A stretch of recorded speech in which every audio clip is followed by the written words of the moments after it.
कहानी फातिमा और शहद की मुखी। एक दफा का जिक्र है कि सब्जाजार पहाड़ियों के दरमियान बसे एक छोटे से गांव में फातिमा नाम की एक बच्ची रहती थी। फातिमा को शहद से खास नफरत थी। जब भी उसकी मुंह से एक चम्मच मीठा सुनहरी शहद पेश करती तो वो नाक झाड़कर सर हिलाकर कहती, नहीं मामा शुक्रिया, मुझे शहद पसंद नहीं है। लेकिन फातिमा, शहद आपके लिए बहुत लजीज और अच्छा है। इसे मेहनती शहद की मक्खियों ने बनाया है जो फूलों से अमृत इकट्ठा करती हैं।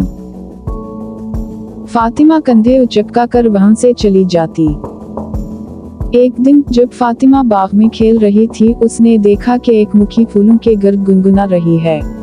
मतजस्सुस वो शहद की मुखी के पास गई और पूछा, तुम फूलों से अमृत इकट्ठा करने में इतनी मेहनत क्यों करती हो? शहद की मुखी फातिमा के सवाल पर हैरान हुई। हम शहद बनाने के लिए अमृत जमा करते हैं। शहद हमारी खुराक है और ये हमें छत्ते उड़ने और अपने तमाम अहम काम करने के लिए तवानाई फराहम करता है। फातिमा मतजस्सुस हुई। इसने कभी नहीं सोचा था कि शहद कहां से आया या शहद की शहद मक्खियां क्यों बनाती हैं। लेकिन इंसानों को शहद इतना क्यों पसंद है?